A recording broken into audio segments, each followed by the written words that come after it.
The one. I don't know your story. Come on. And everybody's story is different. Very and true. everybody's got different experiences. So what we have to do, we have to have empathy. Empathy is that you try and understand. So what it is to be Rico, what it is to be Karen, what it is to be, you know, what you got to is kind it of put to their be shoes on, really. Yeah, You know what I mean? right. And see if you can wear and their shoes. And you've got to, you know, and I don't know why, but our children are very traumatized. How we speak to our children, how we interact with our children, does have an impact. Whether we think it does or not, it does. If you're constantly putting your children down, they're not going to have a very high esteem about themselves. You understand me? You've got to be, you know, using the right words if you want the right results, because words are powerful. You know, there's no two ways about it. You know, words cause war and words can cause peace. Sure. Affinity Xtra, be extra.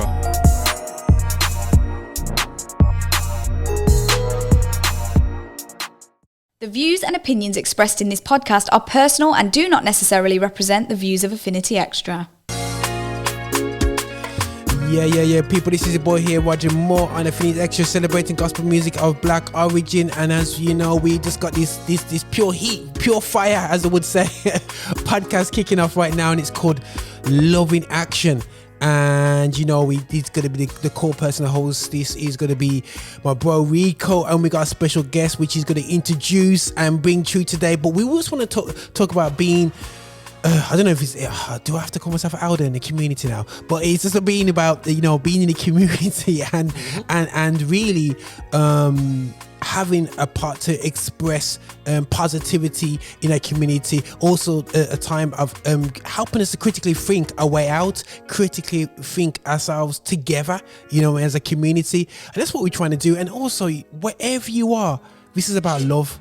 We're not doing this because we have alternative motives, because we love our community and we love to see our community prosper, whether it's financially, whether it's in your family wise, whether it's job wise. We want our community to rise, and that's why, it's because we want not just us to rise, we want our community to rise. So that's love in action in essence anyway. So yeah, but I'm going to pass it on to my bro Rico, who's going to introduce a special guest for today and really bring in a subject today. So again, guys, I'm like a side producer today, so I'll come in a few words now and again, but you know, you'll hear my voice. But really, I'm just a passionate guy who loves young people, want to see the best of young people, very concerned of how we've ignored the changes over these years when it comes to young people and how we deal with it, and it hasn't really transpired in the space of worship, and but we'll get to that, guys, anyway. So yeah, but listen, Rico, you just take it away, my brother. Today we have got a absolutely wonderful guest.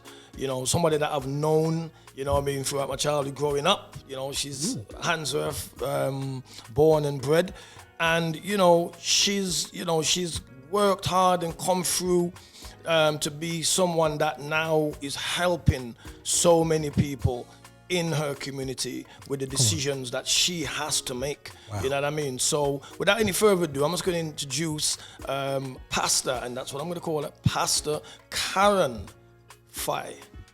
Hi, Rico. Well, I'm just glad to be here to be in Love in Action, and just really wanted to share a few things. And I suppose what you need to do is just tell people where you come from. And I was born in Handsworth, and my mom just lived locally. In fact, I lost my mom in January, in December actually, and we buried her in January. So, you know, that is an issue, but that's another issue for another day.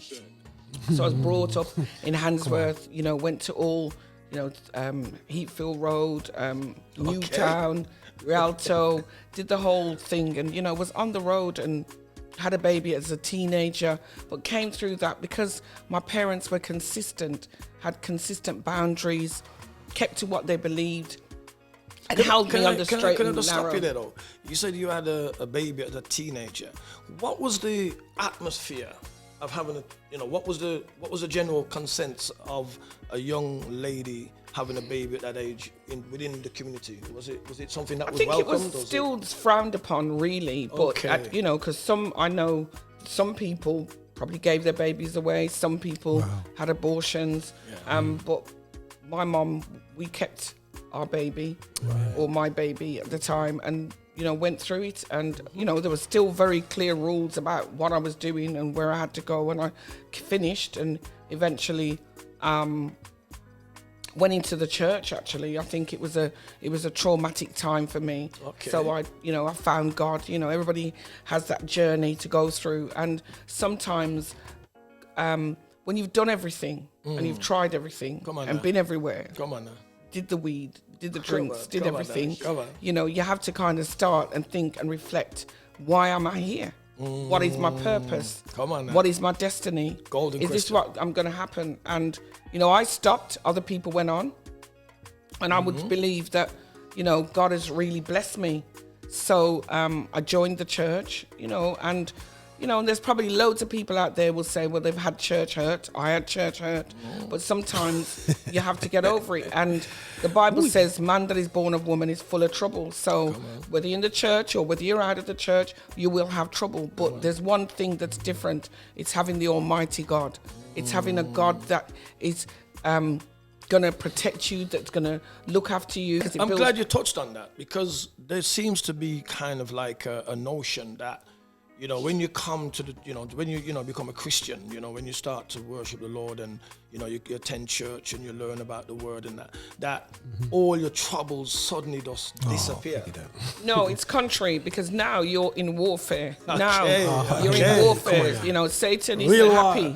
You're in warfare, but at the end of the day, if you look at the police they call themselves the police force. That's right. But God has a force of angels that he will come. So you've got a lot of people behind you, and that's angels that will defend you. So you are in a warfare. So it's not going to be easy, because you'll be rejected. People will look at it and say, oh, as soon as you do anything wrong, people are going to say, well, look at this. I'm sure there's loads of people can say, well, I know this pastor and they've done that, I know that. But what about the good pastors? What about the ones that are doing well that you never hear about? It's like the news, what happened with Will Smith in the Oscars. I'm sure there was many people that won great Oscars, but we don't hear about it. We're not hearing about it. All we're hearing is one particular narrative. So there's a narrative about the church, which isn't necessarily true. It has some truth in it, because some people do wrong, but not everybody's the same. So, Pastor Karen, because we've understood that, you're coming from like myself, you're coming from road. So then when you came from road now, I just said you had a baby in your teens. Wasn't too cool at that time. But we'll talk about what it's like now having a baby, because obviously that it's not such a big deal now. But what I wanted to really catch with you is, when now you left from the road and came into the church, how did you fit in quickly? Was it something that it took a while to get into? How did you? Do you know what? Once you're converted and you love the Lord, it is difficult. But I was so desperate, and I just had enough. Yeah. Do you know, my husband preached one time, enough is enough.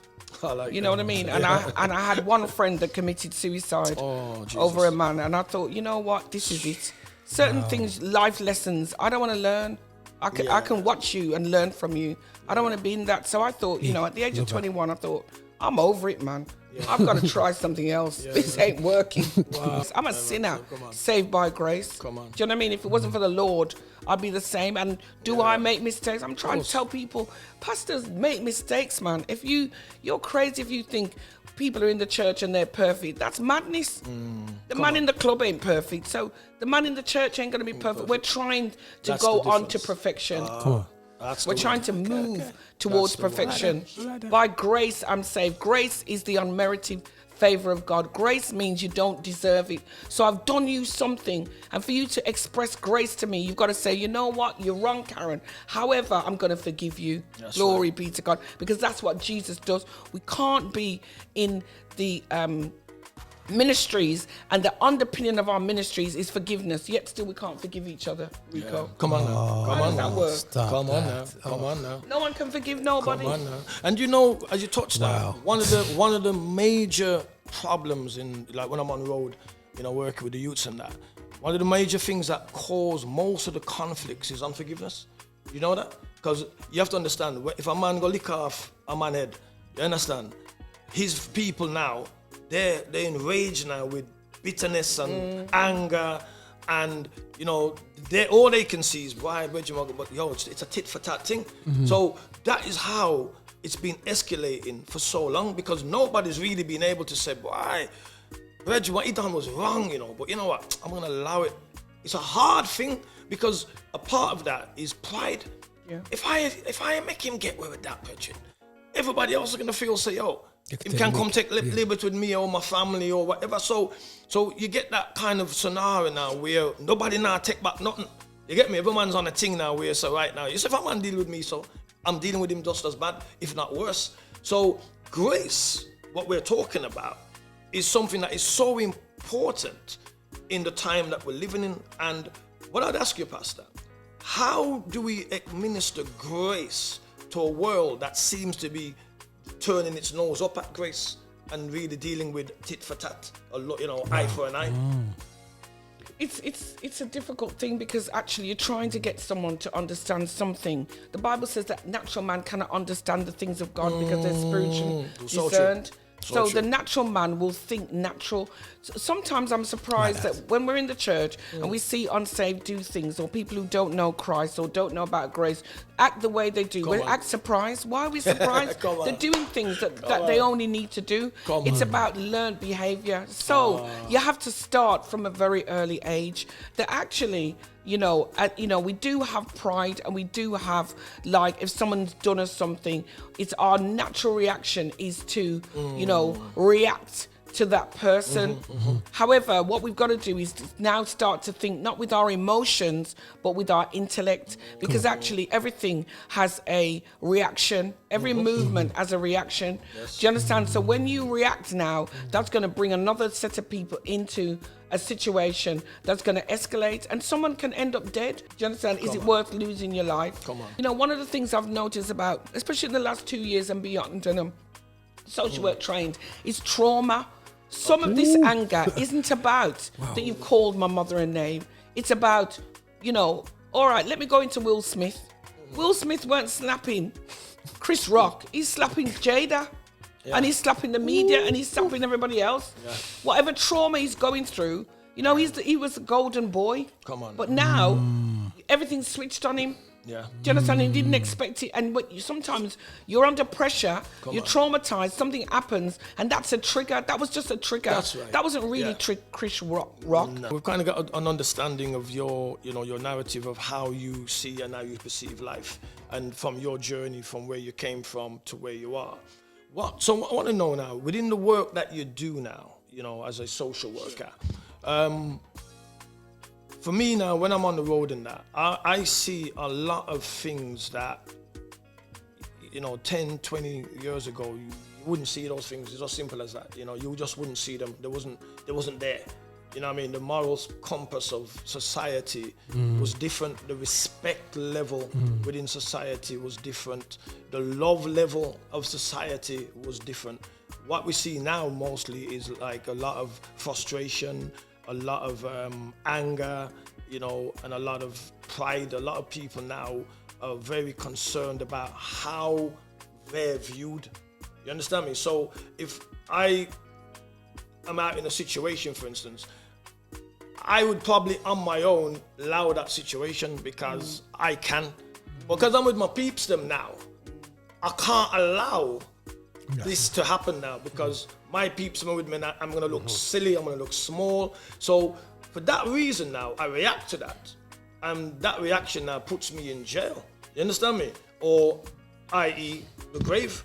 I'm a social worker, so I know that in families, not everything it goes well in families. But the basic principle of God's principle, Adam and Eve, his basic principles really, had the family to support. It was supposed to be a supportive and a protective network. When that's deconstructed, that has issues. Right. Apple seed brings forth apples. Men will bring forth men. Do you understand? And help men. I'm not saying, no disrespect, I was a single mother, so I know, but I had males around me. If you have a male child, you need to have males around you that are supportive and will give that child that identity. And sometimes we think that boy children are not as sensitive as girls. boys are more sensitive, I think, than girls. Okay. Girls will talk about it, express it, talk to their friends, blah, blah, blah. Boys internalize it. That's very when true. you internalize things, you get frustrated, you get angry, you have misplaced anger, misplaced, and how you deal with stuff. Okay. Okay. And if you haven't got those people to look up with, do you know what I mean? My age, which I'm not going to say, my age, my dad was constant. Yeah. He was there. He was constant to the end. Right. Do you understand? Right. He don't say much, but he was there and he was constant. And my mom was there and they were constant. We need that consistency. When we have different inconsistencies going on, what do those children do? Yeah. What's their life? Their life is chaotic. Yes. Not in all, but you need to have the family. It's true, the African saying, it takes a village. Yeah. Yeah. It takes a village. Very true. But in this society that we're in, it's not village orientated, because we'll move to London to get a better job, then we'll leave, then the childminder's looking after the child and whatever. There's something about family. The best days of my life, I would say, apart from knowing the Lord, is when I was in my mum's house with all my siblings, and Sunday morning you smell the rice and peas, and you know what I mean, and then I play a little Jim Reeve and blah, you know what I mean? Those, and going to Sunday school, and do you know what I mean? There's a narrative there that mom and dad was in the house and they were constant. I'm not That's saying very true. Very there's true. certain things. So I think there's a deconstruction of how things are. So sometimes I come against young people and they're very lost. Yeah. They're very lost. And if you get them on a one-to-one, Which is true. they I find need that. somebody. They just need somebody that's going to be consistent, Yeah. there for them, non-judgmental. Come on now. And it is easy for us to judge. But I don't know your life. I don't know your story. Yeah, that's the one. I don't know your story. Come on. And everybody's That's the story is different. Very and true. everybody's got different experiences. So what we have to do, we have to have empathy. Empathy is that you try and understand. So what it is to be Rico, what it is to be Karen, what it is to be, Yeah. what You got to is it kind of put be their a- shoes on, really. Yeah, You know what I mean? right. And see if you can wear and their you've shoes. got, and you've got to, yeah. and all, and How we speak to our children, how we interact with our children, does have an impact. Whether we think it does or not, it does. If you're constantly putting your children down, they're not going to have a very high esteem about themselves. You understand me? You've got to be, using the right words if you want the right results, because words are powerful. There's no two ways about it. Words cause war and words can cause peace. So if you don't want a child to, grow up with no hope or no ambition, I would say in Jamaica, you've got to instill in that child. You got to speak life into them. You can. You're great. You've got to speak into the child's life from very young. The environments that we grow up in plays a great part, as you know, Pastor. You know what I mean? If you're a young kid growing up in a community where you're seeing violence and drugs and prostitution and things like that, those things there can play a great part in the development of the child's thinking, especially if we can't see beyond that. You understand me? So what you're saying, taking them horse riding, taking them on a boat, taking them away from that environment, even if they have to come back because of the situation that's where they live, doesn't mean that you have to keep them stuck all their life in it. Never saw nothing different. There's no contrast.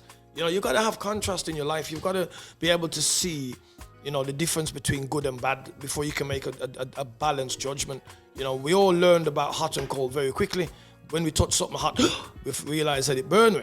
You understand me? When we know what ice felt like, we knew something was cold. So we was able to make a very quick balance in our thinking that, well, when I touch something hot, because I want to get that feeling of being burnt. And it's the same with life. It's, if a child's only ever saw one way of living, one way of thinking, that's why they say, birds of a feather flock together. Because if you've got a gang of friends or a group of friends that all think the same way, it's going to be very difficult for you not to be influenced in that way. It's impossible, really. You know what I mean? So it's either you join them, that's what they say, if you can't beat them, you join them. Or you move away from that. But then the child's thinking, well, if I move away from my friends now, I'm isolated. And then that feeling of loneliness now creeps in. And then I'm thinking, well, boy, nah, I don't want to be on my own. You know what I mean? Because I feel better. I feel secure in the group. I feel better around my mates. Yeah, man. So sometimes we find that we do things to fit in. You know what I mean? And unfortunately, you know, some of the fitting ins is not always very good and healthy for our young people. So, Pastor, apart from the work you're doing, I know that you do conferences and things like that to help the community to understand, you know, the wider problems that we face within our communities, within our societies. And I know that you've got something coming up this month. Yeah, this month we've got the Matters of the Heart Conference. And this is the 7th year. 2 years we did it on Zoom. Okay. Yeah, we Zoom did it on life. Zoom. Yeah, the dreaded Zoom. Zoom, man. We did it on Zoom, and it's the 7th year this year, and it's called Matters of the Heart, and it was birthed really out of the death of my late husband, who died 12 years ago. And I was thinking, wow, you know, this is, you know, you go to a lot of funerals, and then when you go to as far as I'm concerned, my narrative, once you drive in that car and you're in the family car, you understand about bereavement. I'm not saying you don't understand before, but that is the major one when you're in that car. Okay. So I've had quite a few deaths, but anyway, that's where I kind of thought, so people, it's not about love as such, although it was just really about, I've got some real issues. I need to deal with these issues. How am I going to deal with it? So we birthed the conference out of that. So we called it Matters of the Heart. So it's going to be on the 22nd of April, and it'll be at Wilton Road, the United Reformed Church in Handsworth. We'll be there from 7:30. We have an international speaker, Dr. Barbara Golder, who's a very good friend of mine, who's coming, and she's going to be preaching, so that'll be a church service. But on the Saturday, we'll be at Calvin Way in the Alexander Suite, and holds about, I don't know, 300, 400. I mean, you know, we're going to expand depending on what's happening. We're going to be COVID safety. So don't come with rebellion. Just come and be wise. So we're going to be wise. But what we're doing 3 seminars in the morning. It's going to start at 11 o'clock. If people come early, we're going to try and start as early as possible. The first seminar is for the youth. So if you're aged between 11 and say 25, 26, or I'll go up to even about 30, but we don't want no 40-year-old and 35-year-old coming in saying they're youth. Young people. Let me say young people. We want young people to come. Hopefully it's going to be interactive so they can ask the questions. There's a panel. The panel is made up of young people. We actually ban adults in there. We might have a couple of people who we consider as either altar workers or counselors that can come in and can, you know, if there's any issues that arise. And I think in 2019, when we did this, we had over 60 young people that came, and they really enjoyed it, but COVID came. Anyway, and then the second, it's all together, adjacent together, it's simultaneously the three then it's Gone But Not Forgotten, and this is a bereavement one. I'll be doing it with another friend of mine. And we're looking for males who've experienced bereavement. So we're going to talk about bereavement. So we're not going to talk about just spouse bereavement. As I said, there's been a trauma. So let's go back to the young people. The young people, what's it like? So that topic is called The Generation That Survived. I think these kids have survived. Yeah, come on. COVID. Come on. School, university, being at home, lack of socialization. We already knew that the kids were sitting on the Xboxes for hours. So even more, that was impacted on what was going. Suicide rates, you know, just depression, anxiety, you know, over anxious or over careful. That's another word for, you know, the Bible says, be careful for nothing, which means, you know, anxiety really. But in everything, come to the Lord in prayer, you know. So there's all those issues for the young people. Then the bereavement one, we're going to look at what are we going to do? How have I survived? How have you survived? Have you got any tips? What we're going to look at, the processes of bereavement, denial, anger, you know, just look at that. Look at those processes in a very informal setting. So in the morning, if you come, you can just come casual. Then the other seminar is going to be talking about help me, I need somebody. And that's the topic, help, I need somebody. And there'll be Minister Richard Anderson, my brother, who'll be talking about mental health, and then we'll have Minister Pastor Wayne Walker and Evangelist Georgina. There is a creche. It's limited places. You have to go on Eventbrite. So the creche, it's trained CRB trained nurses will be there. That's good. It is costing us because there's going to be some people who just can't afford it. Come on now. But I want you to come. So we encourage. We don't block anybody. Sounds absolutely fantastic. So to just remind the viewers again the date. So the dates of the conference and the place. So on the 22nd, it will be Wilton Road, which is the United Reformed Church, which is 13 Wilton Road, and it's B23RS, I think, 3RS, I think. And then on the Saturday, the 23rd, from 11 o'clock, it won't finish until 9, there'll be a break and everything. And that will be, so if you can't make the morning session, the evening session will start at 5.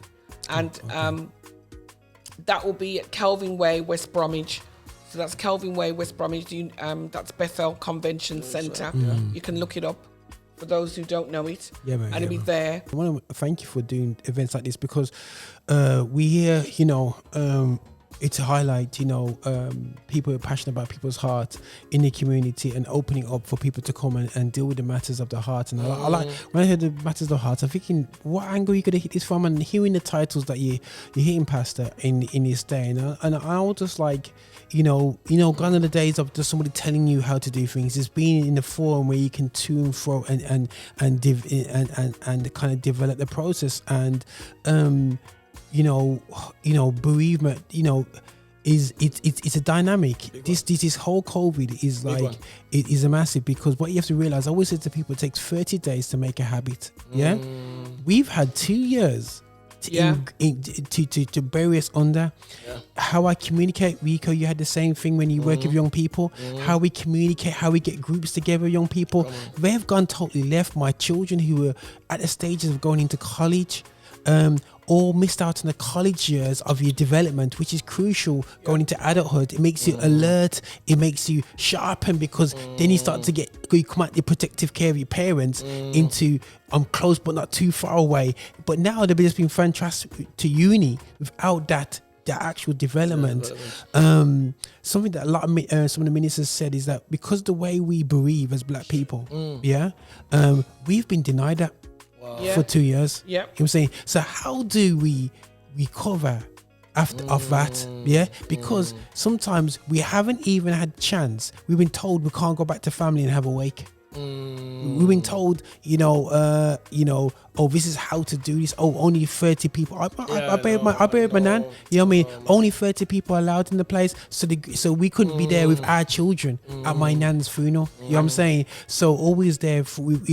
How does that make me feel even back? You know what I mean? Maybe causing me to think to myself, post-COVID. This is the life we're living with, and the quicker we realize, brethren, that we cannot, as a man, we put back. But I feel as a community, we're kind of trying to move forward. We are free now. Let's move forward. But there's a lot of questions that this period has really posed to us when it comes to us as a people. Young children asking questions about our blackness, young people asking many issues when it comes to safeguarding.